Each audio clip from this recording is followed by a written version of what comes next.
London, 1888. The city was a beast of stark contrasts. To the west, gas lamps glowed, illuminating opulent theaters and grand Victorian homes, a testament to an empire at its zenith. But travel east, deep into the labyrinthine squalor of Whitechapel, and you entered a different world.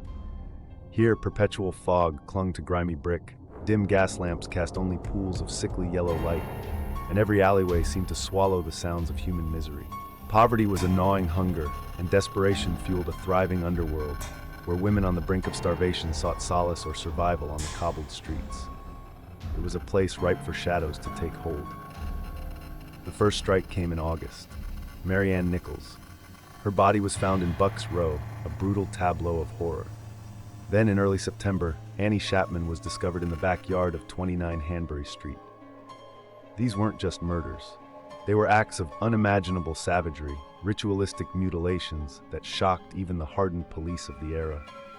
The sheer violence, the precise, almost surgical cuts, hinted at something far more sinister than a common street crime. Leading the investigation was Inspector Frederick Aberline of Scotland Yard.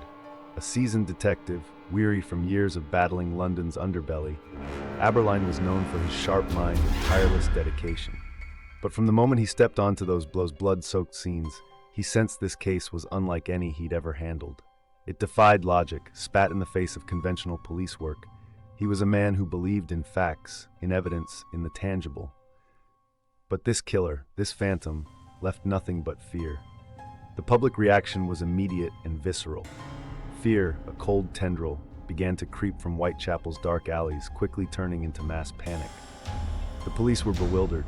Their traditional methods, patrolling beats, questioning witnesses, gathering meager clues, proving utterly useless against a killer who moved like smoke. Forensic science as we know it simply didn't exist. They relied on unreliable eyewitness testimony, often from terrified, desperate people. The dark, unlit streets were not just the killer's hunting ground. They were his cloak. He left no witnesses to identify him, no discernible clues to follow, just a bloody, horrific scene in the chilling silence of his disappearance. Whitechapel held its breath, knowing a monster walked among them, unseen and unstoppable. The terror in Whitechapel escalated with horrifying speed, and with it, the killer's brazen audacity. Late September brought Elizabeth Stride, found in Berner Street. But before the shock could settle, just an hour later, in Mitre Square, Catherine Eddowes was discovered. This was the infamous double event, a display of chilling confidence.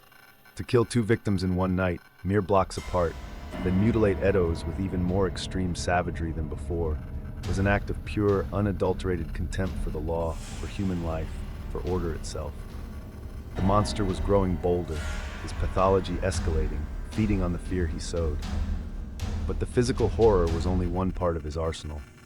The true terror began to manifest with the letters. 3 infamous communications, dripping with malice and mockery, arrived at various news agencies and police stations. The first, the Dear Boss letter, taunted the police directly, bragging about his work. Then came Saucy Jackie, penned in red ink, allegedly human blood, escalating the personal insult. And finally, the infamous From Hell letter, chillingly accompanied by a piece of human kidney. These were not random scrawls. They were cold, calculated psychological weapons. And with them, the legend was born. For the first time, the unseen monster had a name, signed with a flourish that would forever echo through history: Jack the Ripper.